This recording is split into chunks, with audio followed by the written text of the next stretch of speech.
হুম 1861 সালের 7 মে তারিখ অর্থাৎ বাংলায় যদি বলি 1268 সালের তোমার 25শে বৈশাখ তারিখে আমাদের ভারতবর্ষে একজন মহান পুরুষের জন্মগ্রহণ হয়। ঠিক আছে, তিনি শুধু ভারতবর্ষে নয়, সম্পূর্ণ বিশ্বে সম্মানের সহে আমাদের মাতৃভাষাকে প্রতিষ্ঠা করেছেন, অর্থাৎ বাংলা সাহিত্যকে প্রতিষ্ঠা করেছেন সম্পূর্ণ বিশ্বের সামনে। আর তিনি কে ছিলেন? তিনি ছিলেন একমাত্র এত প্রতিভাশালী কবি, যিনি এত কবিতা, গল্প, নাটক রচনা করেছেন, কিংবা ছোটো ছোটো গল্প বলো কিংবা গান বলো রচনা করেছেন, যে যাকে ম্যাচ করা, তার লেভেলকে ম্যাচ করা অত সহজ নয় কারো দ্বারা। ঠিক আছে, যিনি এশিয়ার মধ্যে সর্বপ্রথম ব্যক্তি নোবেল পুরস্কার পেয়েছেন লিটারেচারের ক্ষেত্রে, সাহিত্যের দিক থেকে তিনি প্রথম লিটারেচার পেয়েছেন। বলো তো তিনি কে? তিনি হলেন অন্য কেউ না, তিনি হলেন সেই জোড়াসাঁকোরের বিখ্যাত ঠাকুর পরিবারে জন্মগ্রহণ করা আমাদের কবিগুরু রবীন্দ্রনাথ ঠাকুর। তো আজ আবার আমি হাজির হলাম তোমাদের সামনে। তো তোমাদের ক্লাস 12-এ একটি কবিতা আছে, কবিতাটির নাম হলো কৃপণ। সেই কৃপণ কবিতাটা আজ তোমাদের সামনে আমি আলোচনা করব বা তোমাদের সঙ্গে ডিসকাস করব। তো দেখো, কবির বিষয়ে আমি বেশি কিছু আর বলবো না, তোমাদের বইয়ের মধ্যে দেওয়া আছে। আর কবিগুরু রবীন্দ্রনাথ ঠাকুরের বিষয়ে তোমরা ছোটোর থেকেই পড়ে আসছো, তো তোমরা বেশ জানো, আমি জানি, সেটা মনে করলাম। তো কবির বিষয়ে বেশি না বলে, কৃপণ কবিতার টাইটেল কী দিয়েছে? কৃপণ। কৃপণ মানে কি? কঞ্জুস বা খিচুস, যেটাকে তোমরা যাই বলো। ঠিক আছে, তো এই কৃপণ কবিতাকে আমি লাইন ওয়াইজ এক্সপ্লেন করব, কিন্তু তার আগে এক্সপ্লেন করার আগে বলে দিই, এই কৃপণ কবিতার মাধ্যমে আমরা কবিগুরু রবীন্দ্রনাথ ঠাকুরের ঈশ্বর সচেতনতা, তিনি যে ঈশ্বরের প্রতি বা তার যে ভক্ত কী বলা হয়, ঈশ্বরকে পাওয়ার যে পথ বা সচেতনতা, যে জ্ঞানটা থাকে, ঠিক আছে, পাওয়ার যে জ্ঞানটা থাকে, সেই জ্ঞানটা যে তার ছিল বা তার সচেতনতা ছিল, সেটার বিষয়ে আমরা জানতে পারি। ঠিক আছে, কৃপণের মাধ্যমে, কারণ তিনি একটা জীবনের পরম সত্যকে তিনি এই কবিতার মাধ্যমে প্রকাশ করেছেন। অর্থাৎ কৃপণ কবিতাটা কিছুই না, একটা রূপক। তিনি এখানে রূপকের ব্যবহার করেছেন। রূপক মানে বলতে পারো উদাহরণ, ঠিক আছে, উপমা, সিম্পলি বলতে পারো উপমা বা উদাহরণের মাধ্যমে তিনি আমাদেরকে পথ দেখানোর চেষ্টা করেছেন যে ঈশ্বরের সান্নিধ্য যদি লাভ করতে হয় তাহলে আমাদের কি করতে হবে। ঠিক আছে, তো সেই উপমা বা সান্নিধ্যটাকেই এখানে প্রকাশ করা হয়েছে কবিতার মাধ্যমে। তো যদিও ম্যাটেরিয়ালস নেই, মোবাইল থেকে স্টার্ট করি, কবিতাটা একবার পাঠ করে নিই বা পাঠ করে করে তোমাদেরকে বুঝিয়ে যাই। ঠিক আছে, বেশি সময় ওয়েস্ট করবো না। সো জিনিসটা বুঝে গিয়েছো যে তোমার এই কবিতাটা, কৃপণ কবিতাটা কিসের আড়ালে লেখা হয়েছে? একটি রূপকের আড়ালে লেখা হয়েছে, যেটাকে রূপককে বাংলা ইংরেজিতে বলা হয় ম্যাটাফোর কিংবা উপমা কিংবা উদাহরণ বলতে পারো। ঠিক আছে, তো ইংরেজিতে বলা হয় ম্যাটাফোর। সেই ম্যাটাফোরের মাধ্যমে তিনি রচনা করে ফেলেছেন কবিতাটাকে। তো দেখো কি বলছেন কবি, আমি ভিক্ষা করে ফিরিতেছিলাম গ্রামের পথে পথে, তুমি তখন চলিছিলে তোমার সৈন্যরথে, অপূর্ব এক স্বপ্ন সম লাগিতেছিল চক্ষে মম, কি বিচিত্র শোভা তোমার, কি বিচিত্র সাজ, আমি মনে ভাবিতেছিলাম এ কোন মহারাজ। তো কবি এই কাহিনীটাকে বর্ণনা করেছেন এইভাবে যে পথের ধারে একজন ভিক্ষুক রয়েছিল। ঠিক আছে, পথের ধারে ভিক্ষুক অর্থাৎ ভিখারি, তিনি ভিক্ষা করে করে ফিরছিলেন। ঠিক আছে, তো সেই বলছে যে আমি ভিক্ষা করে ফিরছিলাম গ্রামের পথে পথে। তো একজন ভিখারি বলছে তিনি পথের ধারে কী করছিলেন? ভিক্ষা করে করে ঘুরছিলেন। তখন তার সামনে দিয়ে একজন রাজা আসে স্বর্ণরথে করে। তো যখন ভিখারিটি সেই পথের ধারে দাঁড়িয়ে, ঠিক আছে, নগরে নগরে ভিক্ষা করছিল, তখন তার সামনে দিয়ে স্বর্ণরথে করে, স্বর্ণরথ অর্থাৎ সোনার তৈরি রথে একজন মহারাজ আসে। ঠিক আছে, অপূর্ব এক স্বপ্নসম লাগিতেছিল চক্ষে মম, সেই স্বর্ণরথে রাজাধিরাজকে দেখে খুব মানে দেখতে খুবই সুন্দর লাগছিল বা দেখতে খুবই ভালো লাগছিল, সেটাই বলছি। কি বিচিত্র শোভা তোমার, কি বিচিত্র সাজ।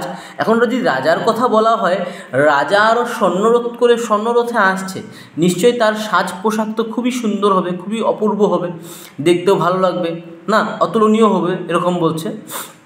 তো কি বিচিত্র শোভা তোমার, কি বিচিত্র সাজ, আমি মনে ভাবিতেছিলাম এ কোন মহারাজ। তো সেই পথের ধারে দাঁড়িয়ে থাকা ভিখারি যখন সেই স্বর্ণরথে আসা মহারাজকে দেখছিলেন, সে মনে মনে ভাবছিলেন, ইস কি সুন্দর একজন ব্যক্তি, ঠিক আছে, তাকে দেখতে কত ভালো লাগছে। সে এই ব্যক্তিটা কোন মহারাজ যে স্বর্ণরথ করে আসছে, তিনি কে, কোন দেশের কোন নগরের মহারাজ, সেই ভিখারিটা মনে মনে ভাবছিল। তারপরে আমি শুভক্ষণে রাত পোহালে ভেবেছিলাম তবে আজ আমাদের দ্বারে দ্বারে ফিরিতে নাহি হবে। এর মানে, আমি শুভক্ষণে রাত পোহালো ভেবেছিলাম তবে আজ আমাদের দ্বারে দ্বারে ফিরিতে নাহি হবে। এই আমরা একটা কথা বলি না, এই রে ভগবান, আজকে আমি কার মুখ দেখে আসলাম যে আমার দিনটা এত ভালো, ঠিক আছে। এখানে এটা বলছে, এই কথাটা মনে হলো, আমি শুভক্ষণে রাত পোহালো ভেবেছিলাম তবে আজ আমাদের দ্বারে দ্বারে ফিরতে নাহি হবে। এখানে বলছে যে আজ আমি কার মুখ দেখে আসলাম সকাল সকাল, যে আমি পথের মধ্যেই কার দর্শন পেলাম, একজন স্বর্ণরথে আসা মহারাজের দর্শন পেলাম। তার মানে আজকে আমার কপাল খুলে গিয়েছে।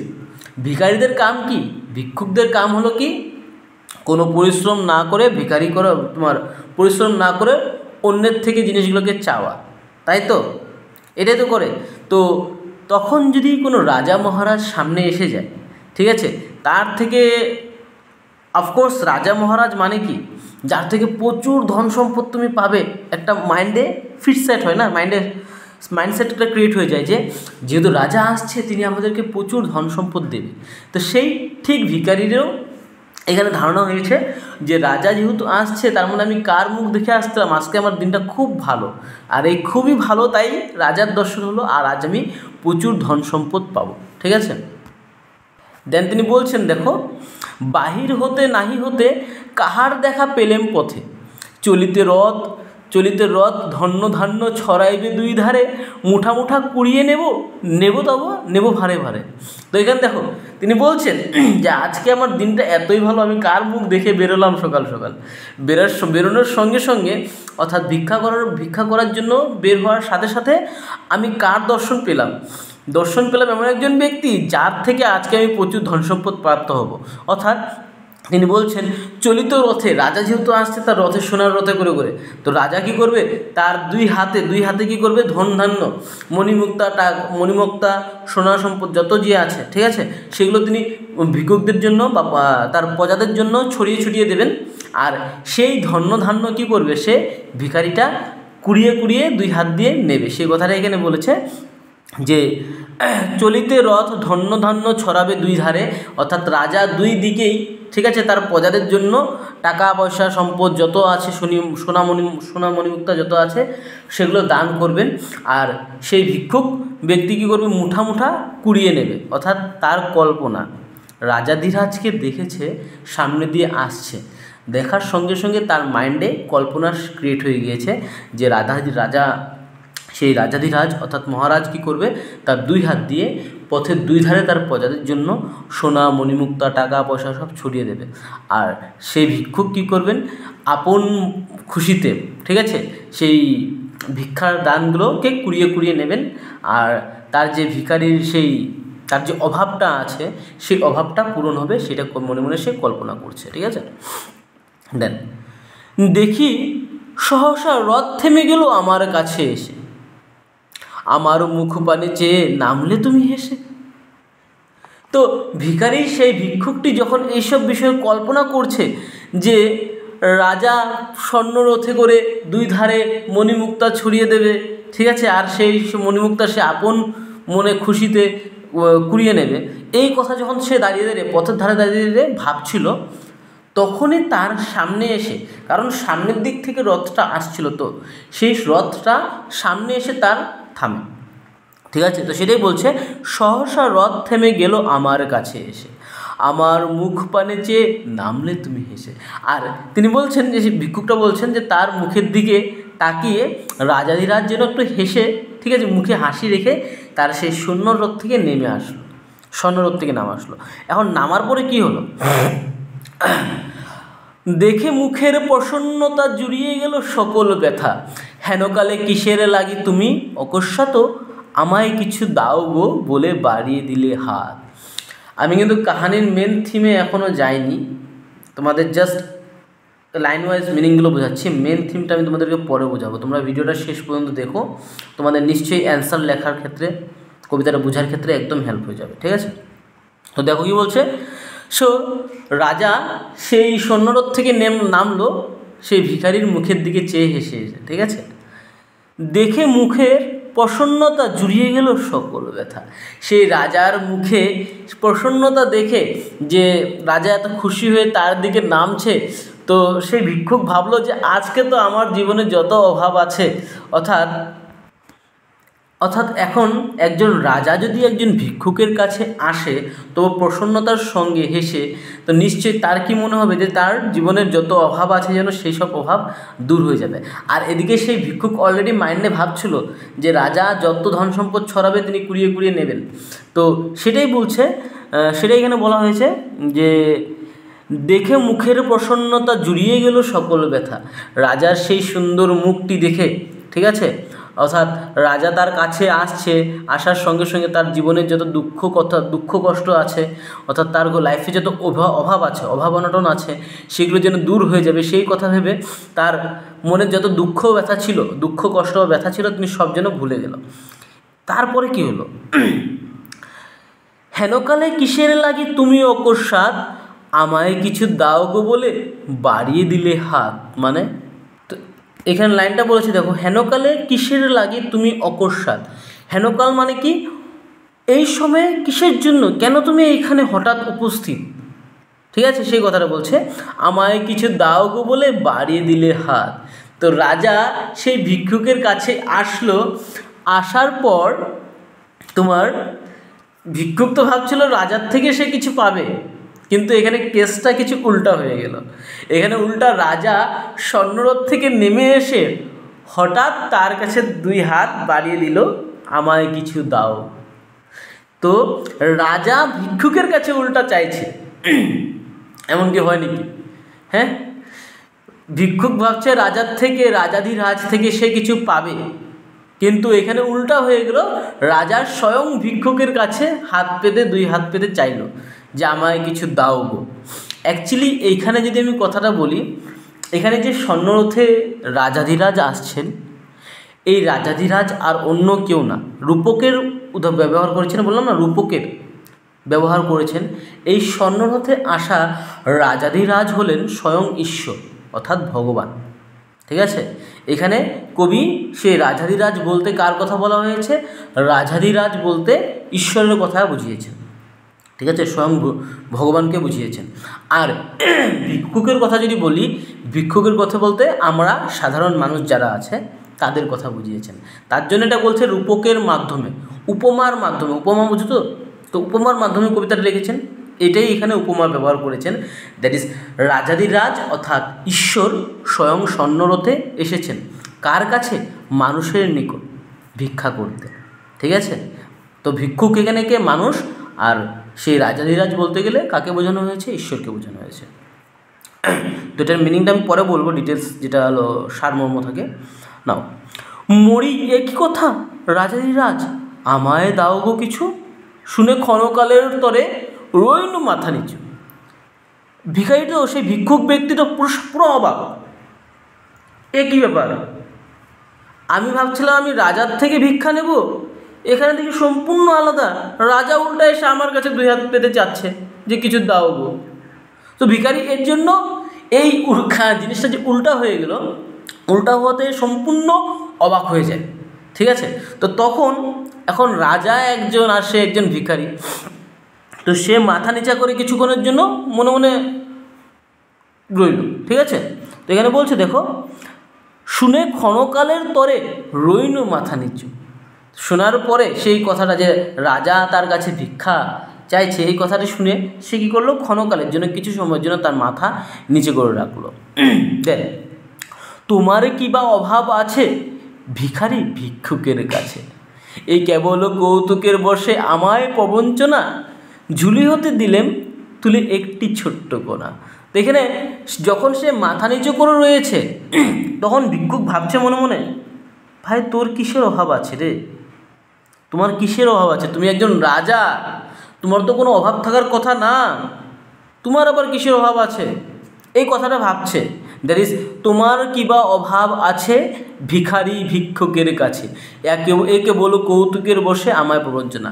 আবার সে মনে মনে ভাবছে যে এটা রাজা বোধহয় আমার সঙ্গে ঠাট্টা করছেন, কারণ তার তো কোনো কিছুর অভাব নেই, তাই তিনি আমার কাছে এসে দুই হাত পেতেছেন, কারণ সে আমার সঙ্গে কি করছে, ঠাট্টা করছেন, মজাক করছেন। প্রবঞ্চনা মানে সেটাই, ঠাট্টা করা বা ঠকানো বা প্রবঞ্চনা করা, ঠিক আছে, সেটা বলছে।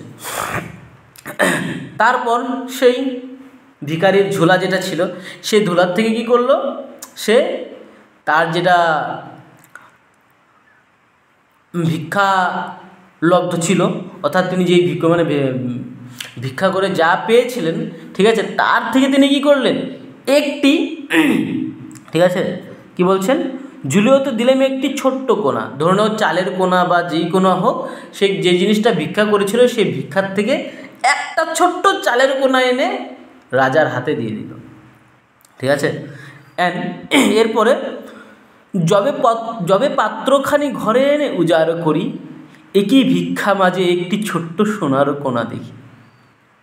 তারপর ওই ঘটনা শেষ, ভিক্ষুক চলে গেল নিজের ঘরে, রাজা নিজের উদ্দেশ্যে চলে গেল।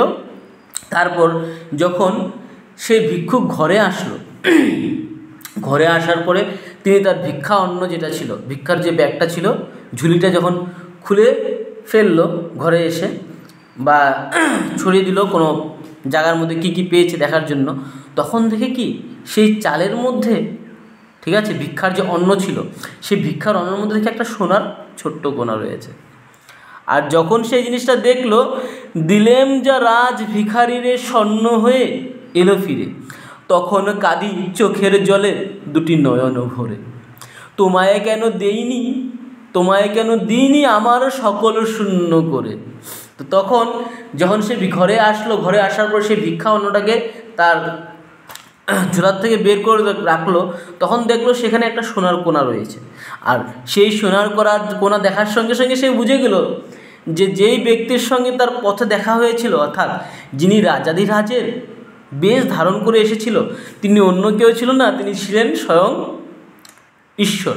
আর তাকে দেখে যে সে বুঝতে পারলো না, তাই তিনি এখন দুঃখ করতে শুরু করলো যে কেন আমি আমার সকল কিছু তোমাকে উজাড় করে দেইনি, আমি কেন আমার সেই লোভ লালসা এই জিনিসটাকে ধরে রেখেছিলাম, তার জন্য তো তার কাছে ভিক্ষা করে তো অন্য সে প্রচুর পেয়েছিল, তো সে যদি চাইতো সে অনেক কিছু দিতে পারতো তাকে, কিন্তু সে কি করেছে, তার মাত্র ভিক্ষা অন্ন থেকে একটি কোণা দিয়েছে, কাকে, স্বয়ং সেই রাজাধিরাজ অর্থাৎ ঈশ্বরকে।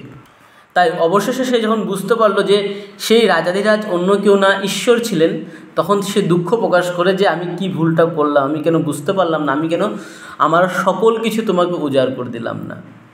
তো দেখো, অ্যাকচুয়ালি এখানে কবিতাটা তো রূপকের আড়ালে লেখা হয়েছে, উপমার মাধ্যমে লেখা হয়েছে। এইখানে কবিগুরু রবীন্দ্রনাথ ঠাকুর আসলতে আমাদেরকে একটা অ্যাডভাইস দিয়েছে বা সাজেশন দিয়েছে যে ঈশ্বরকে যদি লাভ করতে হয়, অর্থাৎ ঈশ্বরের যদি সান্নিধ্য লাভ করতে হয়, তিনি বলেন নাই, ইভেন দেখো কবিগুরু রবীন্দ্রনাথ ঠাকুর যে গীতা, ভাগবত গীতা যা আছে, তার জ্ঞান তার কিন্তু অপার ছিল, খুব ভালো জ্ঞান, তিনি জ্ঞানী ছিলেন এই বিষয়ে। তো তিনি ভাগবত গীতাও অধ্যয়ন করেছেন, তাই তিনি ধুলার শুনে একটা কী ছিল কবিতা, বাংলা একটা কবিতা ছিল, ক্লাস 9-এ একটা কবিতা আছে ধুলা মন্দির, যেখানে তিনি লিখেছেন ঈশ্বর নেই মন্দিরে, আমরা যে ঈশ্বরকে খুঁজি মন্দিরে, ঠিক আছে, ঈশ্বর নেই মন্দিরে বলেছেন, ঈশ্বর কোথায় আছে বলেছেন, যারা খেতে মাঠে কষ্ট করে, অর্থাৎ যারা শ্রমজীবী, তাদের শ্রমের মধ্যে রয়েছে ঈশ্বর, সেই কথাটা তিনি বলেছেন।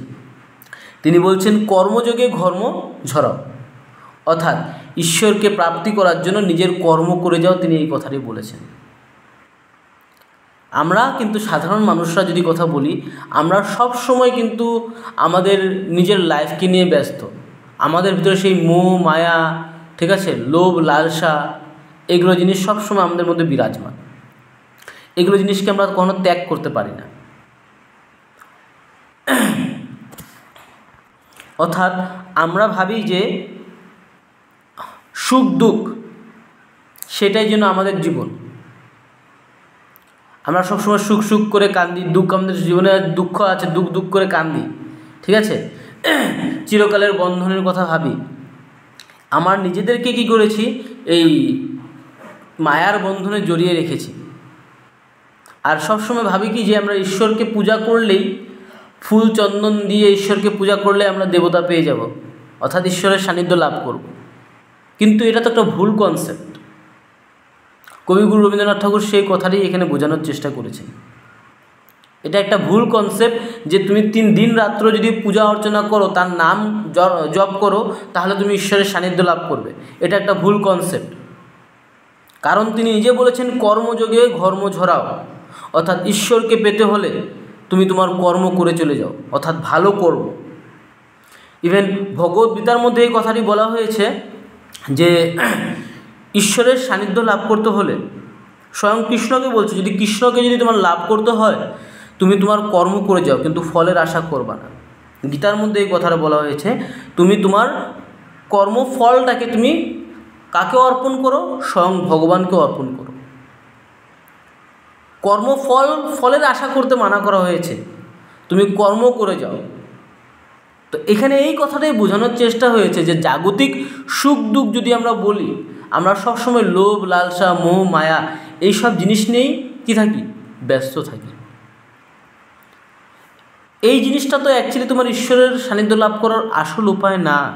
কবি সেটাই বোঝাতে চেয়েছেন, ঈশ্বরের যদি সান্নিধ্য লাভ করতে হয়, তাহলে নিজেকে অন্তর থেকে নিজেকে তার নিকট অর্পণ করতে হবে, অর্থাৎ সমর্পণ করতে হবে। যেই কথাটা ভাগবত গীতার মধ্যে বলা হয়েছে, তুমি তোমার সকল কর্ম করে যাও, আর সেই কর্মের ফল কাকে দান করো? স্বয়ং কৃষ্ণকে দান করো। অর্থাৎ এর অর্থই হলো এটা যে ঈশ্বরের সান্নিধ্য যদি লাভ করতে হয়, তাহলে আমাদেরকে সকল সত্তা, সকল সেই লোভ লালসা, সুখ দুঃখ, মায়া মমতা যেটা আছে, স্নেহ কথা যেটা আছে, সেটা ত্যাগ করে, ঠিক আছে, সকল দিক থেকে তার নিকট সমর্পণ করতে হবে। যখন আমরা সকল দিক থেকে তার নিকট সমর্পণ হব, অর্থাৎ আমরা কর্মের মাধ্যমে যখন তার নিকট সমর্পণ হব, তখন আমরা ঈশ্বরকে পাবো, অর্থাৎ ঈশ্বরের সান্নিধ্য লাভ করতে পারবো। কবি সেই কথাটি এখানে বুঝিয়েছে। অর্থাৎ সিম্পলি যদি বলি আমি, এই জীবনের সুখ দুঃখ, স্বাচ্ছন্দ্যতা, বিলাসিতা, লৌকিক ভোগ বাসনা যত যে আছে, সকল কিছু যদি আমরা নিঃস্বার্থভাবে ঈশ্বরকে অর্পণ করি বা ঈশ্বরের নিকট সমর্পণ করি, তখন আমরা ঈশ্বরের সান্নিধ্য লাভ করতে পারবো। তাই কবি বলেছেন এই কবিতাটির মাধ্যমে। আর উপমার মানব জিনিসটা দেখো, সে ভিক্ষুকটা একমাত্র একটি কোণা তাকে দান দিয়েছিল, তাই সে একটি সোনার কোণা পেয়েছিল। যদি সে সম্পূর্ণ উজাড় করে তার ঝোলার মধ্যে যত যে ছিল সব যদি সে তাকে দান করে দিত, তাহলে সে নিশ্চয়ই সে সকল কিছু ঈশ্বরের থেকে পেত। তো এটার থেকেই বোঝা যায় না যে ঈশ্বরের সান্নিধ্য লাভ করতে হলো। অর্থাৎ কবি কী বলতে চাইছে, যে তোমার জগতেও যে আছে সকল কিছু তুমি অর্পণ করো শ্রীচরণে, অর্থাৎ তোমার ঈশ্বরের চরণে অর্পণ করো, তাহলে তুমি ঈশ্বরের সান্নিধ্য পাবে বা তার দয়া লাভ করতে পারবে। তো সিম্পলি যদি বলি আমি, স্যাক্রিফাইস কিংবা নিজের কর্মের মাধ্যমে, যেটা কবিগুরু রবীন্দ্রনাথ ঠাকুর তার অন্য কবিতাতেও বলেছেন, কর্মের মাধ্যমে তুমি ঈশ্বরকে প্রাপ্তি করতে পারবে বা তুমি লাভ করতে পারবে বা তার সান্নিধ্য লাভ করতে পারবে। তাই নিজের জীবনের সকল ভালো কর্ম, খারাপ কর্ম না, ভালো কর্ম করে যাও, নিজেকে সম্পূর্ণভাবে ঈশ্বরের নিকট সমর্পণ করো, নিজের সুখ দুঃখ ভোগ বিলাসিতা লোভ লালসা এগুলো সব কিছু ত্যাগ করে তিনি তুমি নিজেকে ঈশ্বরের নিকট অর্পণ করো, অর্থাৎ তুমি কর্ম করে যাও ফলের আশা না করে, তাহলে তুমি ঈশ্বরের সান্নিধ্য লাভ করবে। So that's it. কবিতাটি কী ছিল, এখন যদি আমি শর্টকাট বলি, 5 মিনিটের কবিতা আমি কীভাবে শেষ করতে পারতাম। এই যে কাহিনীটার মধ্যে এমন একজন লোক, সিম্পলি মনে হয় 5 মিনিটের মধ্যে শেষ করছি, ঠিক আছে। সারাংশটা যদি বলি, পথের ধারে একজন ভিক্ষুক ভিক্ষা করে ফিরছিল। ভিক্ষা করার সময় তার সামনে দিয়ে স্বর্ণ রথে অর্থাৎ সোনার রথে একজন রাজাধিরাজ আসেন। সেই স্বর্ণরথে আসা রাজাধিরাজকে দেখতে খুবই সুন্দর লাগছে। দেখে মানে তার অলংকার, তার ড্রেস আপ যদি বলা হয়, সেসব দেখে অবাক বিস্ময় হয়ে গিয়েছিল সে ভিক্ষুক। তার মুখের দর্শন দেখে খুবই প্রসন্ন হয়েছিল। আর তখনই সেই পথের ধারে দাঁড়িয়ে ভিক্ষুকটু ভাবতে শুরু করলো যে আজকে আমি কার মুখ দেখে আসলাম সকাল সকাল। মাত্র ভিক্ষা করতে বেরিয়েছি আর সঙ্গে সঙ্গে দেখি যে সামনে দিয়ে স্বর্ণরথের রাজাধিরাজ আসছে, ঠিক আছে। তো তখন ভিক্ষুকের অলরেডি মাথায় ভাবতে শুরু করে যে এই তো আজকে আমার কপাল খুলেছে, আজ রাজাধিরাজ পথ দিয়ে যাচ্ছে, সে পথের 2 দিকে তার প্রজাদের জন্য ধন্য ধান্য সব কিছু ছড়িয়ে দেবে। আর সে কী করবে, পরম সুখে পরম আনন্দে খুশিতে তার 2 হাত দিয়ে সেই ধন্য ধান্য যা রাজাধিরাজ লুটিয়ে দেবে সেগুলো সে নিয়ে ঘরে যাবে, ঠিক আছে। এগুলো কথা তার মাইন্ডে চলছিল। যখন এইসব কথা তার মাইন্ডে চলছিল, তখনই হঠাৎ করে সেই সোনার রথটা এসে যেন তার কাছে থামলো, ঠিক আছে। যখন সে এগুলো জিনিস কল্পনা করছিল, ভাবছিল মনে মনে, তখনই তার সামনে এসে সেই সোনার রথ থামে। আর সোনার রথ থেকে রাজাধিরাজ তার মুখের দিকে চেয়ে হাসি মুখে তার দিকে চেয়ে নিচে নেমে আসে। সে ভাবলো এটা কী ব্যবস্থা, এই সময় রাজাধিরাজ আমার কাছে। সে অবাক হয়ে যায় যে এই সময় রাজাধিরাজ কেন আমার কাছে আসলো। এতক্ষণ ধরে তিনি সেগুলো ভিক্ষুকটা সেগুলো জিনিস ভাবছিল। আর ভাবার সময়ে কিছু উল্টা তার সামনে ঘটলো, উল্টা তার সাথে ঘটলো। সে ভাবছিল রাজা তাকে দেবে, কিন্তু এখানে তো উল্টা হয়ে গেল। রাজা স্বয়ং নিজের হাত পেতে তার কাছে বলল যে আমাকে কিছু ভিক্ষা দাও। তো একবারও তার মাথা ধাক্কা হয়ে গেল। ভাই সে ভাবছিল কি হলো কি, রাজা ভিখারির কাছে ভিক্ষা করতে আসছে, নিশ্চয়ই রাজা তার সঙ্গে কোনো প্রবঞ্চনা করছে বলে তার মনে হলো, অর্থাৎ ঠাট্টা করছে, মজাক করছে বলে মনে হলো। কেন কি রাজার তো কোনো কিছুর অভাব নাই, তথাপি সেই ভিক্ষুকের কাছে এসেছেন ভিক্ষা করতে। তো তাই তিনি অবাক হলেন। আর সঙ্গে সঙ্গে তিনি মাথা নিচু করে, কারণ রাজা সামনে আসছে, তো সে মাথা নিচু করে মনে মনে এগুলো ভাবছেন, ভাই ভিখারির রাজার তো কোনো কিছুর অভাব নাই, তিনি কেন আমার কাছে এসে ভিক্ষা করছেন। তো অনেক কিছু ভাবার পরে যাই হোক তিনি তার সেই ঝোলার থেকে, অর্থাৎ তার অন্যের ঝোলার থেকে কী করলো, একটা মাত্র দন্য বা দানা বলতে পারো, দানা ভাতের দানা বা বলতে পারো চালের দানা, সেই দানা তিনি কী করলেন, সেই রাজার হাতে দিয়ে দিলেন, ঠিক আছে।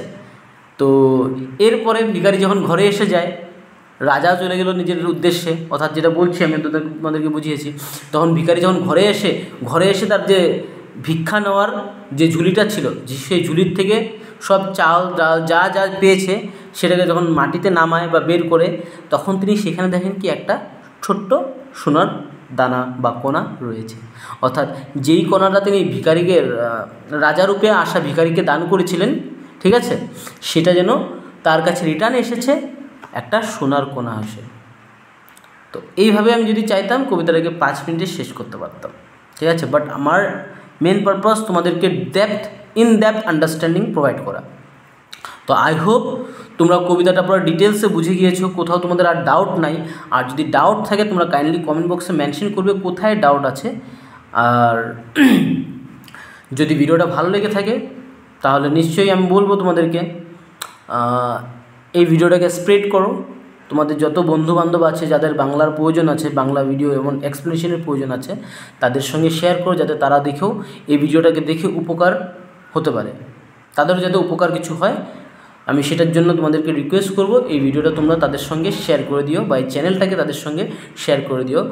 আগামীকালে আমি নিশ্চয়ই ট্রাই করব তোমাদের জন্য নোটস প্রোভাইড করার, ঠিক আছে। চ্যাপ্টারের এক্সপ্লেনেশন তো দেবো, সঙ্গে সঙ্গে ট্রাই করব তোমাদের জন্য হ্যান্ড রিটেন নোটস প্রোভাইড করার, ঠিক আছে, যাতে তোমাদের বাংলা ক্ষেত্রে যতখানি অসুবিধা হয় সেটা যাতে তোমাদের দূর হতে পারে। ট্রাই করবো, সঙ্গে সঙ্গে আমি বলবো যে দিতে পারবো নোটস সেটা না, টাইম লাগবে, but I will try my best. হয়তো জুলাই মাসেও তোমাদের জন্য আমি ভিডিও আপলোড করতে পারি নোটসের, ঠিক আছে? তো তোমরা দেখতে থাকো, শিখতে থাকো, আগে বাড়তে থাকো। আর please don't forget to subscribe this channel. আর সঙ্গে সঙ্গে ভিডিওটাকে শেয়ার করবা যাতে অন্য সকলের উপকার হয়, যাদের যাদের বাংলার প্রয়োজন আছে। তো খুব শীঘ্রই তোমাদের জন্য, মেবি জুলাই মাসে আমি তোমাদের জন্য নতুন ভিডিওস আপলোড করব, নোটের, বেঙ্গলি নোটের, অন্য অন্য সাবজেক্টেরও আমি নোট ভিডিও আপলোড করব, ঠিক আছে? তো আজকের জন্য এখানেই শেষ করি। আশা করি খুব শীঘ্রই তোমাদের সঙ্গে দেখা হবে। টাটা, বাই বাই, আসসালাম, ধন্যবাদ।